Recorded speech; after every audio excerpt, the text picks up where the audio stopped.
Teenage பாய் ஒரு ஒரு 6 வருடத்துக்கு முன்பாக அவனை எங்கே பார்த்தேன்னா தெருவில் பார்த்தேன். ஒரு 4 பசங்களோட சேர்ந்து அவன் தெருவில் உட்கார்ந்துட்டு இருக்கிறத பார்த்தேன். அவங்க தாயார் ரட்சிக்கப்பட்டவங்க. அவங்க தாயார் சர்ச்சுக்கு வந்துட்டுருக்காங்க. தகப்பனார் அந்த பையனுக்கு இல்லை.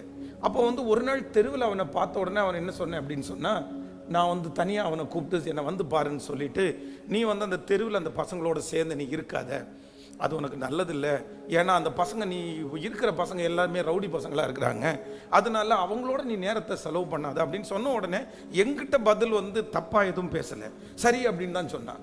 சரின்னு சொல்லிட்டு அந்த பசங்களோட இருக்கிற அந்த நெருக்கத்தை அவன் விடவே இல்லை. அப்புறம் கடைசியில் என்னாச்சு அப்படின்னு சொன்னால், அவன் 9th ஸ்டாண்டர்ட் படிக்கும்போது அவன் ஒரு திருட்டு கேஸில் அவனுடைய நண்பர்களை பிடிக்கும்போது இவனையும் சேர்த்து போலீஸ் அரெஸ்ட் பண்ணிட்டாங்க.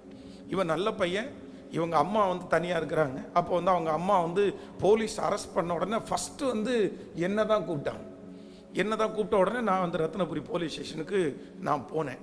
ஸோ அவங்க அம்மா ரொம்ப தனியாக இருக்கிறாங்க, நம்ம ஏதாவது அவங்களுக்கு உதவி செய்யணும். போன உடனே நாங்கள் போன உடனே அவனோட சேர்ந்து அதே பசங்க ஒரு 6-7 பேர் நின்றுட்டுருக்காங்க, இவன் நின்றுட்டுருக்கிறான்.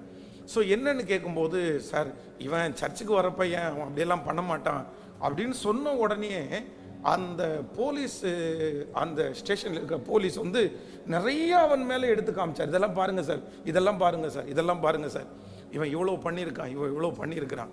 அப்போ என்னென்னா அந்த பசங்களோட சேர்ந்து அவன் ரொம்ப அசுத்தமான காரியத்தில் செஞ்சு திரும்ப அன்னைக்கு நான் சொன்னதுக்காக மன்னிச்சு, சரி போங்க, அவனை கூட்டிகிட்டு போங்க அப்படின்னு சொல்லி பேரண்ட்ஸை வர சொல்லி பிள்ளைகளெல்லாம் அனுப்பிட்டாங்க.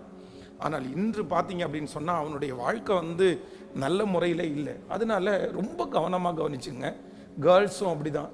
உங்களோட சேர்ந்து இருக்கிற ஃப்ரெண்ட்ஸு, ஸ்கூலில் இருக்கிற ஃப்ரெண்ட்ஸு, வீட்டுக்கு பக்கத்தில் இருக்கிற ஃப்ரெண்ட்ஸு எல்லாரோடையும் டைம் ஸ்பெண்ட் பண்ணுறதுல ரொம்ப ஜாக்கிரதையாக இருங்க, ரொம்ப ஜாக்கிரதையாக இருங்க. ஏன்னா நீங்கள் யாரோட நேரம் செலவு பண்ணுறீங்களோ அவர்களால் தான் உங்களுக்கு ரொம்ப வருத்தம் நேரிடும். அதனால் மோஸ்ட்லி முடிஞ்ச வரைக்கும் எல்லாரோடையும் பழகணும், எல்லாரோடையும் பேசலாம், எல்லாருக்குமே ஹாய் ஹலோ அப்படின்னு இருக்கலாம். ஆனால் நீங்கள் ஒரு அப்படி அந்த ரேஞ்சில் நீங்கள் இருந்துட்டீங்கன்னா உங்கள் வாழ்க்கை சிறப்பாக அமையும். ஆமேன்னு சொல்லுங்கள்.